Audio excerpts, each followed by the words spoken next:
The laughter hit me harder than the fall. One moment I was lowering myself into the chair he so graciously pulled out. The next I was on the floor, knees biting against stone, palms raw from the impact. Gasps, then laughter, a ripple of amusement at my expense. I looked up. My niece's fiancé stood over me, smiling. His voice loud enough for everyone to hear. "Your place is on the floor." The guests laughed harder. Wine glasses clinked. Whispered jokes passed from mouth to mouth like a plague. My niece's face burned red, eyes wet. But she said nothing. She held her bouquet tighter, trapped between loyalty and shame. I rose slowly, brushing dust from my sleeves. I said nothing either. That was when his father leaned in close, voice cutting through the noise.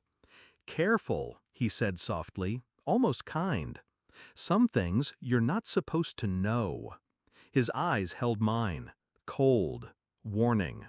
And in that moment, I knew this humiliation wasn't an accident. It was a message. I smiled, the kind of smile that closes doors. I returned to my seat, silent. But inside, a storm rumbled. The cruelty was deliberate, public, calculated. It wasn't just a joke, it was an unveiling. But unveiling of what? I watched him, the fiancé. Every gesture rehearsed, every laugh too polished. He touched my niece's arm possessively, whispered into her ear, and she nodded like a shadow. Her eyes, though, betrayed her. There was no joy there, only fear carefully painted over. I remembered the texts she had sent weeks earlier, vague, nervous. "He's different when no one's around." I had asked her to explain, but she never did. She changed the subject, laughed it off. And now, this performance. This cruelty served with charm. Something inside me turned cold. I wasn't just embarrassed. I was recruited into silence. The father's words repeated like an echo. Some things you're not supposed to know. What did he think I'd discover? I didn't confront. I observed, quietly, patiently. The reception stretched late. He drank little, yet his eyes remained sharp, always watching, always calculating. I slipped outside when no one noticed, into the night air, into the space where secrets breathe. Their car stood near the edge of the lot. I checked the back seat, receipts, hotel stubs, a lipstick that wasn't my niece's shade. My heart slowed. Not faster, slower. Cold blood moving through cold veins. I returned inside, blending into the crowd. My niece's smile cracked like porcelain under weight. His hand on her back pressed too firmly, too possessive. Later I went to her, whispered, "Are you happy?"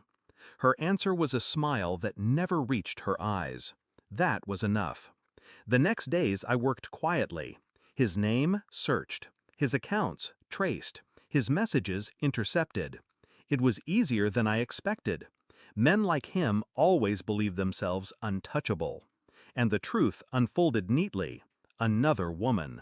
A second engagement. Money funneled through false accounts.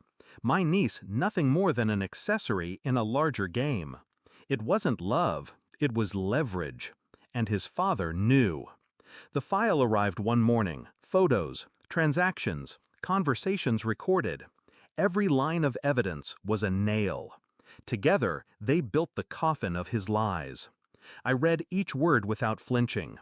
Each image only sharpened my resolve. That evening I asked to see my niece, alone. I placed the file before her. Her hands trembled as she turned the pages. The color drained from her face. "It can't be," she whispered. "It is," I said. She cried then, but not for him, for herself, for the time wasted, for the blindness love had forced upon her. I said nothing more. Truth speaks loudest in silence. The wedding rehearsal dinner, long tables, glasses filled, laughter rehearsed. I waited until the moment was perfect, when all eyes were on him, when his charm dripped like honey. I stood, calm, measured, a shadow cutting through the light. I placed the folder in front of him. "You left this behind," I said. He opened it, smirk at first, Then silence. His face drained, hands frozen. The room hushed. My niece stood, her voice steady, stronger than I expected. "It's over." He tried to protest, but every page in that folder was a blade. He bled in silence as she walked away. And his father? His father looked at me with something between rage and fear, because he realized I knew that his protection had failed. I walked out into the night, leaving the noise behind. No applause, no vindication, just quiet. The humiliation he had tried to brand into me had been carved into him instead, in front of everyone that mattered. I felt no triumph, no joy, only clarity. My niece was free. His mask was broken. And I was finished with him. Revenge wasn't fire, it wasn't fury, it was silence. It was leaving someone alone with the truth they could never escape. He wanted me on the floor, yet in the end, it was him who could never stand again. Thanks for watching. Don't forget to like, share, and comment. Subscribe now to Cheating Stories Insight World for more amazing stories.